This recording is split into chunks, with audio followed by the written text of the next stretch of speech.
Suara nada sambung telepon yang tak mendapat jawaban. Sudah keberapa kali Olivia mendial memanggil nomor dengan nama kontak Kak Ray juga Kakanda Doni itu secara bergantian. Namun nihil, tak satu pun panggilannya dijawab mereka. Lagi keadaan genting gini malah tidak bisa dihubungi. Benar-benar deh orang sibuk. Gerutu Olivia sembari mengetikkan sesuatu di layar untuk mengirim pesan. Kemudian dia memasukkan kembali ponsel ke saku jas almet. Mik, lo masih hidup kan? Dia menempelkan telunjuk di dekat lubang hidung Mikasa untuk memastikan masih ada kehembusan napas kehidupan. Wajahnya pucat amat dah, kayak habis diperes, sepah amat darahnya. Olivia menyentuh lembut pipi putih pucat Mikasa yang masih tak sadarkan diri, tergeletak di tanah dengan kepala di atas pangkuannya itu. Ketemu, ternyata lo ada di sini, ucap Tania dari ujung gang yang melihat dua orang di gang sempit jalan buntu itu. Syukurlah bala bantuan datang, Mik. Gumam Olivia merasa senang dan lega. Kenapa dengan temen lo? Tanya Tania berjalan menghampiri. Kagak lihat dia lagi pingsan, sahut Olivia masih menatap cemas pada wajah pucat Mikasa. Gue juga tahu kalau dia pingsan, kalau lagi sadar mana mungkin dia dengan sukarela mau rebahan di tanah begitu. Tania menimpali saat telah sampai di dekat mereka.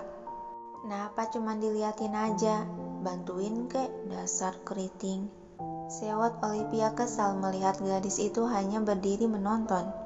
Oh iya, rumah gue deket sini, lo sanggup kagak gendong dia? Sanggup lah, badan dia kecil gini pasti seringan kapas. Sudut bibir Tania terangkat mengulas senyuman tak percaya. Ya udah deh, gue yang madu di depan, cepat gendong dia. Olivia menatap kesal pada gadis yang tak bergerak membantu itu. Jir, enak lo liatin dari tadi, bantuin kek keriting. Iya dah, bawel amat tuh mulut. Tania mengambil alih tubuh Mikasa membiarkan Olivia bersiap memasang pose untuk menggendong. Nah, sini, bawa dia ke punggung gue, kata Olivia yang sudah duduk berjongkok dengan kedua tangan berpose siap memangku. Segera Tania mengangkat tubuh lunglai lemas Mikasa untuk digendongkan ke Olivia. Anjir, sentak Olivia saat merasakan beban berat di punggungnya. Yuk ke rumah gue, kata Tania melangkah di depan. Keriting, bantuin gue bangun. Cek, tadi lo bilang ringan, apa masih minta bantuan gue? Sebal Tania namun masih tetap bergerak membantu Olivia bangun dari duduk jongkoknya. Wah anjir, badannya kecil tapi beratnya kayak manggul semen 2 sak. Oceh Olivia mulai melangkahkan kakinya yang terasa bergetar menahan beban tubuh Mikasa. Dia berjalan sedikit sempoyongan. Tania yang melihat terkekeh pelan. Makanya jangan remehkan berat tubuh orang yang lagi pingsan sama yang sadar. Diam lo keriting, cepat pandu jalannya. Iya dah. Dan mereka pun berjalan menuju ke sebuah rumah penduduk sana. Sedangkan di sisi lain, dalam sebuah gedung perusahaan, Kasa, gumam Ray terlihat shock dengan tatapan kosong menatap layar ponsel. Dia baru saja selesai dari ruangan rapat dan begitu memeriksa ponsel, dia mendapat 7 panggilan tak terjawab. Juga pesan yang ditinggalkan Olivia yang mengatakan kalau Mikasa tak sadarkan diri. Ada apa, Ray? Muka lo pucat amat dah, kayak orang yang lihat hantu aja. Doni bertanya sembari mendudukkan diri ke kursi. Dengan perasaan gelisah cemas bercampur aduk, Ray menyambar jas kantor yang tersampir di kursi. Don, tolong urus sisa pekerjaan gue harus pergi sekarang. Hah? Maksud lo? Tergagap Doni tanpa sempat menjawab. Ray langsung melesat pergi dengan tergesa meninggalkan Doni yang kebingungan. Hei, lo mau kemana? Kampret, mana kerjaan gue juga banyak banget lagi. Gerutu Doni mendesah sebal dan tidak berapa lama kemudian dia pun mendapatkan sebuah notifikasi pesan dari seseorang di ponsel. Dia meraih ponsel tersebut lalu membuka isi pesan yang dikirim Olivia. Pipi, saking kagetnya akan isi pesan itu, refleks Doni bangkit dari duduknya menatap terpaku pada layar ponsel. Kenapa sih? Dua ganteng ini ribut aja dari tadi, tegur Randy yang memang letak mejanya berseberangan dengan meja Doni. Doni menyambar jas kantor dari senderan kursi. Suren, kalau si bos nyariin, bilang gue sama si Ray udah pulang lebih dulu untuk ngerjain proyek di rumah, kata Doni dan beranjak pergi dengan langkah lebar tanpa menunggu jawaban dari Randy. Kenapa sih? Ada apa sih? Tanya Randy dengan logat ngondek dan sedetik kemudian raut mukanya berubah dingin dengan seringaian terulas di bibir. Sepertinya si bos mulai bergerak. Randy meraih benda pipih yang tergeletak di atas meja, lalu mendial sebuah nomor bernamakan kontak bos besar. Kembali ke sebuah rumah berlantai 2 di mana Mikasa berada. Sebuah mobil hitam terhenti cukup serampangan di depan rumah itu. Disusul motor gede yang dikendarai Doni ikut terparkir di depan mobil. Ray keluar dari dalam mobil dengan gerakan cukup tergesa. Lo, ngapain lo ikut kemari? Gue dapat kabar juga dari Striplek, kata Doni sambil turun dari motor. Ray menghembuskan napas kasar dan berbalik melangkahkan kaki panjangnya dengan langkah lebar memasuki rumah tersebut. Dan Doni ikut membuntuti dari belakang. Kasa! Kedua mata Ray melebar saat begitu memasuki rumah. Dia langsung dihadapkan oleh pemandangan di mana Mikasa tengah terbaring lemah di atas sofa panjang dengan kepala terpangku di pangkuan Olivia. Kasa! Segera Ray berhambur mendekat. Dia bersimpuh di hadapan gadis yang tak sadarkan diri itu. Kasa, sayang, bangunlah. Ucap Ray gelisah, panik, cemas bercampur perih dalam hati melihat Mikasa terbaring tak berdaya.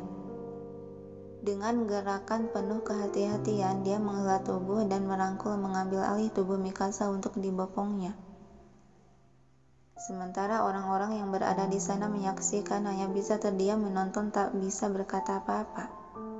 Kak Ray, ucapan Olivia tercekat saat sebuah tepukan pelan di bahunya dari Doni yang memberikan isyarat gelengan kepala sebagai kode agar jangan berbicara dulu.